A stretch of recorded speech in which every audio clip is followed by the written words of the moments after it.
अब आगे देखते हैं हम राम परशुराम संवाद।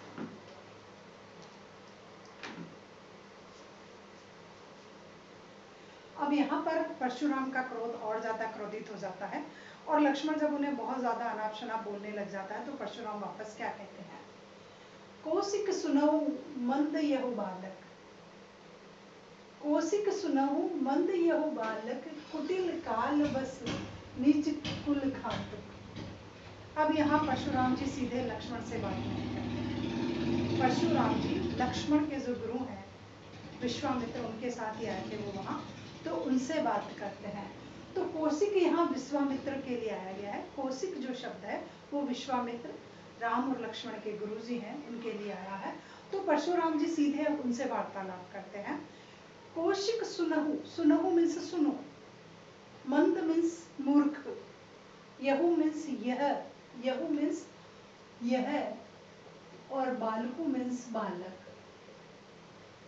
कि कौशिक सुनो, यह जो बालक है ये बहुत ही मूर्ख है, बहुत ही मूर्ख बालक है। कुटिल, थोड़ा सा टेढ़ा भी है, थोड़ा सा टेढ़ा भी है।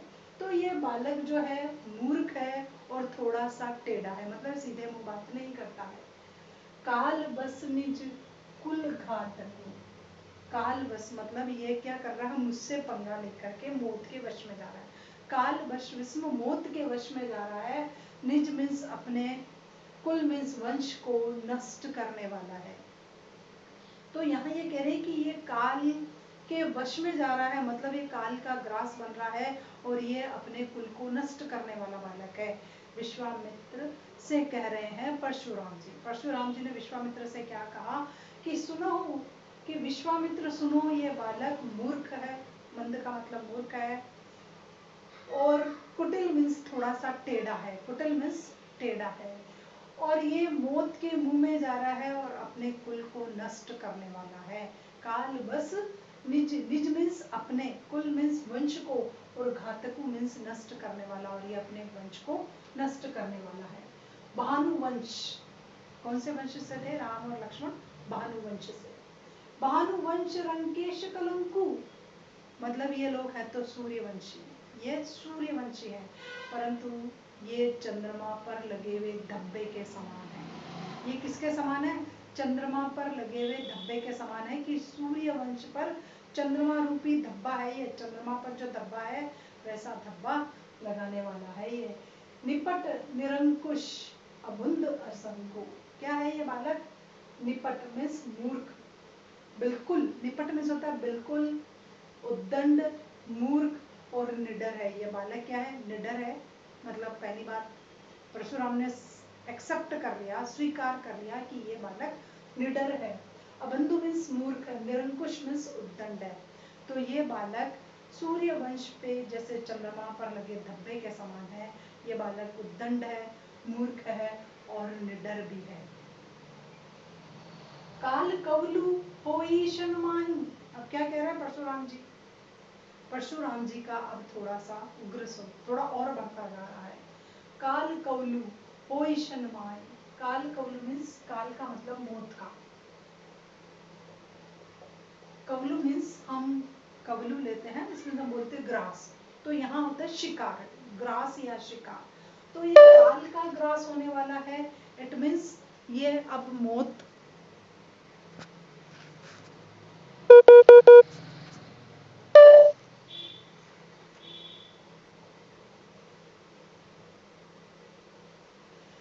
अब यह मौत के मुंह में जाने वाला है। काल कवलु होई शनमाही, कि ये जो है अब काल के मुंह में जाने वाला है एक ही क्षण में।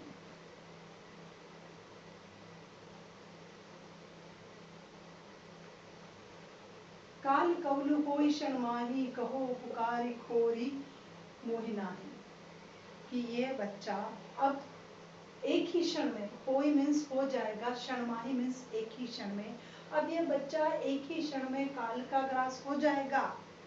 कहो पुकारी खोरी मोहि नाही, उसके बाद तुम मुझे पुकार पुकार करके भी दोष मत देना। मोही मीन्स मुझे, खोरी मीन्स दोष, नाही मीन्स नहीं, तो तुम मुझे फिर पुकार करके दोष मत देना।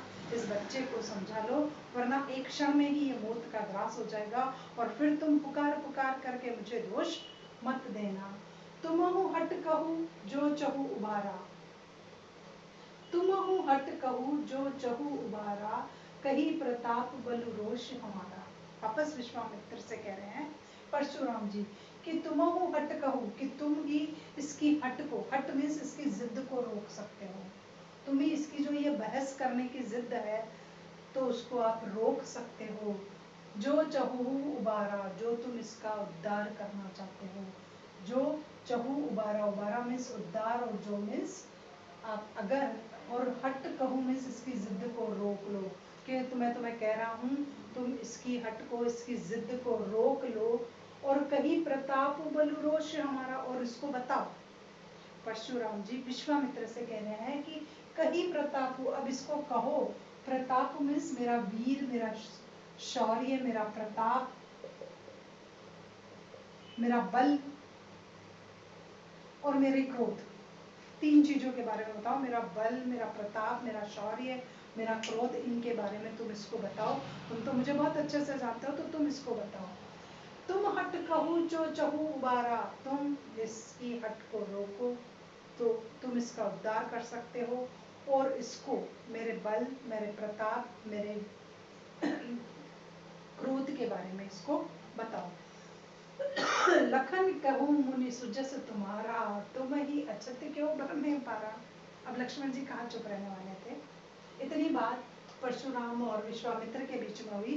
परशुराम ने विश्वामित्र को बोल दिया कि इस बच्चे को रोक लो, दंड है, मूर्ख है, चालाक है, निडर है और सूर्यवंश पे चंद्रमा के समान, तब्बे के समान है। और अभी एक क्षण में ये मौत का ग्रास बन जाएगा, मतलब काल का ग्रास बन जाएगा। तो तुम इसको रोक लो, वरना फिर तुम मुझे खरी खोटी सुनाओगे। तो उससे पहले ही तुम इसको रोक लो और तुम इसको बता दो कि मेरा क्रोध, मेरा प्रताप और मेरा बल, मेरा शौर्य क्या है। तो लक्ष्मण जी कहे, लक्ष्मण कहो मुनि सुजस तुम्हारा, तुम ही अचत क्यों बरने पारा। लक्ष्मण जी कह रहे हैं कि हे मुनि, आपके सुयश के बारे में तो कोई दूसरा क्या कहेगा। आपके सुयश के बारे में कोई दूसरा क्या कहेगा। तुम ही अछत को बरने पारा, तुम ही अच्छे से वर्णन कर पाओगे। आप विश्वामित्र से क्या कह रहे हो, आपके सुयश के बारे में आपसे अच्छा और कोई वर्णन नहीं कर पाएगा। तुम ही अछत को बरने पारा, तुमको छोड़ करके कोई दूसरा उसका वर्णन नहीं कर पाएगा, कोई दूसरा उसका वर्णन नहीं कर पाएगा। आपकी प्रशंसा का वर्णन आप खुद ही बहुत अच्छे से कर सकते हो। अपने मुँह तुम अपनी करनी, बाहर अनेक भांति बहु करनी। वापस लक्ष्मण क्या कह रहे हैं, पहली बात तो ये कह दिया कि लखन क्या हो मुनि सुजस तुम्हारा, तुम ही अछत को बरने पारा। कि लक्ष्मण जी कह रहे हैं कि अपने सुयस के बारे में तुमसे अच्छा और कोई दूसरा वर्णन नहीं कर पाएगा। अपने मुंह तुम अपनी करनी, अपने मुंह से तुमने अपनी करनी मीन्स अपना वर्णन, अपने कार्यों के बारे में, अपने मुंह से तुमने अपने कार्यों के बारे में कितनी बार, बार अनेक भांति बहु करनी, तुमने कितनी बार अनेक प्रकार से, विभिन्न प्रकार से, भांति मीन्स भिन्न भिन्न प्रकार से बहुत बार करी है। करनी मीन्स कर दी। तुमने अपने कार्यों की अपने मुंह से प्रशंसा बहुत बार कर दी।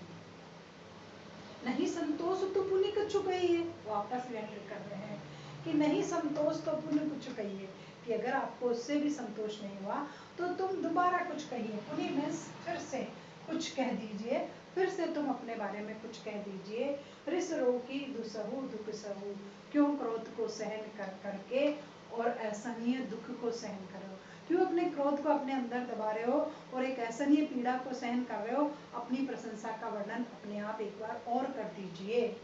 नहीं संतोष तो पुण्य कुछ ही कहिए, अगर संतोष नहीं हुआ तो दोबारा कुछ कह दीजिए। जन ये रिस रोक की दुसहु दुख सहु, क्यों रिस को रोक करके, रिस रोकी मीन्स क्रोध को रोक करके, और क्यों असहनीय दुख को सह रहे हो, क्यों असहनीय दुख को तुम सह रहे हो।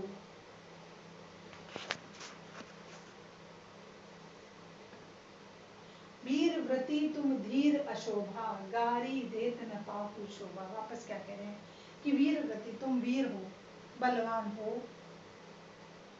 पर क्या हो तुम अशोभनीय हो। अशोभनीय हो। तुम्हारा मतलब कोई अच्छा वर्णन नहीं किया जा सकता। तुम क्रोधी हो, क्या हो तुम? क्रोधी हो। गाली देत न पाओ शोभा, अगर मैं तुम्हें गाली भी देता हूँ तो ये मेरे को शोभा नहीं देता। देखो कितनी गरीबी बात कह दी कि मैं तुम्हें गाली भी देता हूँ तो ये मुझे शोभा नहीं देता। तुम अशोभनीय हो, वीर हो सकते हो तुम, पर तुम अशोभनीय हो। सूर समर करनी करही, कहीं न जानही आपू। ये कह रहे हैं कि सूर मीन्स वीर। वीर तो वही होता है जो युद्ध करने का काम करे। करनी कही कही, यह नहीं कि अपने कार्यों का जो है वो बखान करे। कहीं न जानही आपू, कि अपनी अच्छाइयों से दूसरों को परिचित कराता नहीं फिरे। वापस देखिए, सूर समर करनी कही करही, कहीं न जानही आपू, कि अपने आप से अपनी प्रशंसा नहीं करता। वीर वही होता है जो युद्ध करने का काम करता है, न कि अपने आप को दूसरों से परिचित कराता है। विद्यमान रन पाई रिपु, कायर कथई प्रताप। कि विद्यमान, विद्यमान मीन्स होता है उपस्थित, रण मीन्स युद्ध, पाई रिपु, पाई मीन्स पाना।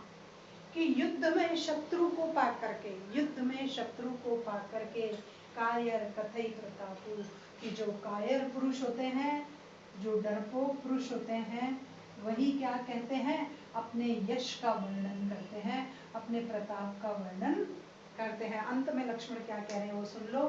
सूर समर करनी करही, कहीं न जनाबही आपू। कि सूर मतलब वीर वही है जो युद्ध करने का काम करे, न कि अपने आप को दूसरों से परिचित कराता फिरे। युद्ध में शत्रु को उपस्थित पाकर भी, युद्ध में शत्रु को उपस्थित पाकर के भी कायर ही पुरुष होता है जो अपने आप के यश का वर्णन करता है। ये वीर पुरुष को शोभा नहीं देता। वीर केवल मात्र लड़ाई करता है, और कायर युद्ध में शत्रु को देख करके अपने कार्यों की प्रशंसा करता है और ये सोचता है कि शायद युद्ध में उसको देख करके उसका शत्रु चला जाए। तो ये वापस जो है वो परशुराम और लक्ष्मण संवाद है। इस तरीके से लक्ष्मण ने कहा, और यहाँ पर ये सारी बातें परशुराम जी ने जो है वो विश्वामित्र से कही। और उसके बाद लक्ष्मण ने जो कुछ बोला, बहुत ज्यादा बोल दिया कि तुम्हारा शब्द, तुम्हारा ये सब वर्णन तुमने कितनी बार कर दिया। अब भी अगर कुछ नहीं बिगड़ा तो और अपनी शोभा में दो चार बात कह दीजिए। और क्यों दुख क्रोध को सहन रहे हो, क्यों असहनीय पीड़ा को देख रहे हो, और तुम वीर हो वो हो, पर तुम अशोभनीय हो, तुम्हें गाली देना मुझे शोभा नहीं देता।